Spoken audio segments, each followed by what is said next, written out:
Bonjour, alors aujourd'hui je voulais juste partager avec vous une petite réflexion qui m'était venue en repensant, je ne sais plus le fil qui m'a mené à cette réflexion-là, mais je repensais à une discussion que j'avais eue avec un pote il y a genre 20 ans. On était en sortie dans un bar un soir et moi j'étais pas du tout dans le kiff boire, etc. Enfin, comme d'habitude parce que c'est pas mon truc. Et il me disait mais qu'est-ce qui te fait kiffer toi? C'est quoi le truc qui te tient vraiment et qui te motive vraiment dans la vie? Et je me rappelle lui avoir répondu que moi, ce que je voulais, c'était apprendre plein de choses et essayer d'apporter un mieux euh, dans la vie en général, enfin, dans les domaines qui m'intéressent. Et à la réflexion, je trouve que ça résonne vraiment beaucoup avec mon profil 5.1. Donc le côté 1, la première ligne, la ligne de fondation de base, donc l'investigateur qui veut apprendre plein de choses pour se sortir de l'insécurité dans laquelle il est et pour se construire donc sa fondation, sa sécurité avec tout ce qu'il a appris, pour après l'universaliser et apporter des solutions pratiques et donc apporter un mieux là où il y a besoin avec la cinquième ligne de l'hérétique qui va apporter des solutions qui ne seront pas forcément conventionnelles, mais bon, en même temps c'est l'intérêt d'apporter du nouveau. Donc à ce moment-là, cette réponse-là avait, enfin, avec le recul, je vois que ça résonne bien avec mon profil. Et du coup, je ne sais pas du tout comment j'en suis venue à penser à la personne dont je vais vous parler là maintenant, qui pour moi était un peu un mystère jusqu'à présent entre ce que je connais de lui et son design. Et là d'un coup ça m'est venu. Donc en fait c'est un générateur manifesteur 6.2 et j'ai compris en fait j'avais l'impression qu'il vivait pas son design parce que je pense que j'avais une image un peu des lignes 6 comme des gens qui étaient forcément un peu philosophes, un peu avec du recul sur la vie, un peu etc.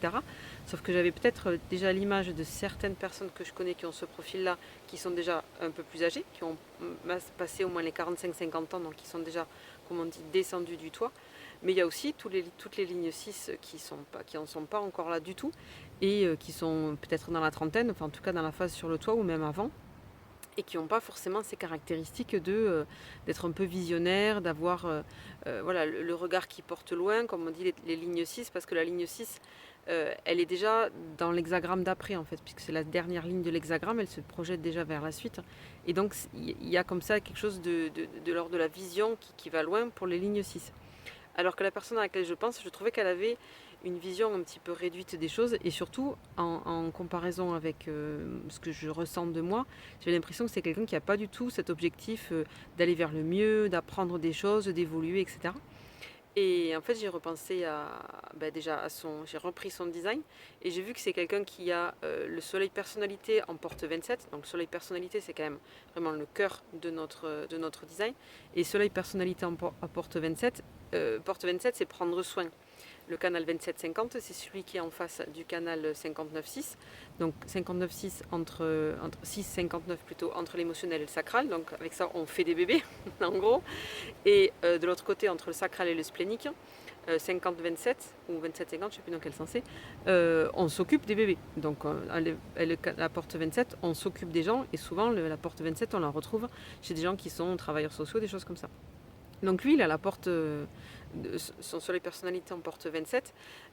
C'est quelqu'un qui travaille au supermarché, dans des supermarchés discount.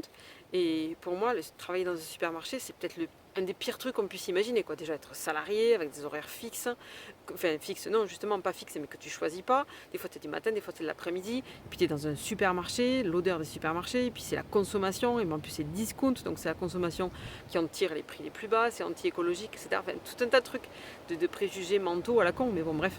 Et quand je lui avais demandé un jour pourquoi il faisait ce boulot-là, parce que ça fait des années qu'il fait ça, et il est très bien là où il est, et ça lui va très bien, il m'avait dit j'aime servir les gens. Bon, évidemment, qu'est-ce qu'on peut dire à ça? Je veux dire, c'est parfait quoi. Parfait comme réponse, surtout pour quelqu'un qui a le soleil en porte 27. Ensuite, je continue à regarder son design et j'ai vu qu'il avait le soleil design en porte 19. La porte 19 prend soin des besoins de la tribu, notamment au niveau alimentaire. La porte 19, elle s'occupe d'avoir les ressources et la porte 49 en face, elle distribue les ressources. Donc, d'une certaine façon, la porte 19 c'est le peuple et la porte 49 c'est les gouvernements qui va normalement être chargé de répartir les ressources de la façon la plus équitable possible. Passons. Mais toujours est-il que donc cette personne-là, cet homme-là a son soleil design en porte 19 et il prend soin des besoins de la tribu. Je veux dire, c'est évident. il travaille dans un supermarché, il fait en sorte que les choses soient bien rangées à leur place pour que les gens trouvent ce dont ils ont besoin et qu'ils puissent acheter les produits dont ils ont besoin pour se nourrir. Je veux dire, 1949, c'est très très lié aux ressources en général, mais surtout à la nourriture. Il y a aussi l'habitation, l'abri, avoir aussi des dieux à adorer, parce que ça fait aussi, enfin, à adorer.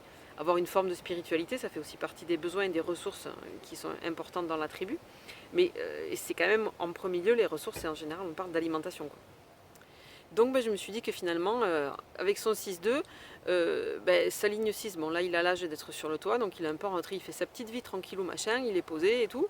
La famille, les enfants, machin, ce qui fait quelque chose qu'il attendait depuis longtemps et enfin ça a pu se concrétiser. Son ermite, voilà, il fait son ermite, il fait son truc devant ses écrans quand c'est le moment, et puis quand c'est le moment d'aller au supermarché, il va au supermarché pour y bosser. Et donc au final, voilà, il fait sa petite vie et ça correspond très bien à son design, quoi. Et c'est pas mes a priori à la noix qui vont changer quoi que ce soit à ça. En plus, j'ai regardé sa motivation. Motivation, culpabilité, donc couleur 5.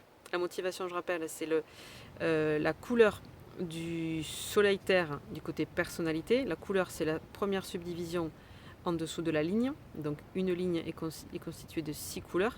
Et chaque couleur a une thématique qui correspond à la thématique de la ligne. Donc couleur 5 correspond à la thématique de la ligne 5 qui va vouloir apporter des solutions. La couleur 5 de la culpabilité dans la motivation, c'est les désirs de culpabilité, c'est dans le sens où on veut réparer en fait. Et lui clairement, dans certaines de ses relations notamment, il répare les gens. Il a souvent eu des relations avec des gens qui étaient un peu pas tout à fait insérés ou un peu, voilà, pas directement marginaux, mais bon, voilà, et clairement, je vois son aspect de vouloir réparer les choses et les gens.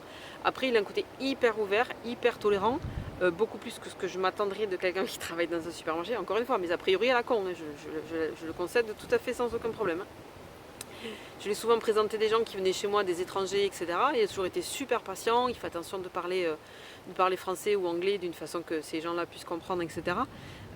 Et quand je lui parle de mes idées bizarres au sujet de l'éducation, du mode de vie, etc., il n'a jamais tiqué, il n'a jamais trouvé ça bizarre ou quoi que ce soit. Comme ça, un truc hyper ouvert, hyper humain et tout, quoi. Évidemment, c'est quelqu'un que je fréquente d'assez près, donc heureusement qu'on est d'accord sur ces valeurs-là. Mais voilà, tout ça pour dire que pendant un moment, je me demandais mais comment il vit son design en fait. Et là, je pense que j'ai trouvé. Alors, j'ai pas tout creusé en détail évidemment, et je vais pas vous présenter son design en détail.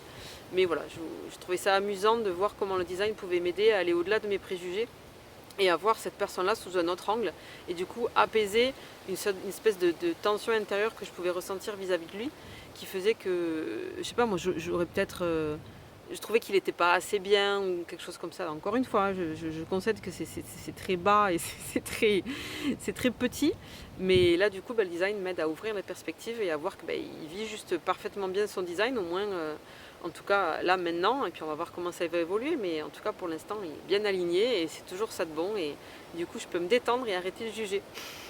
Voilà, à bientôt pour la suite.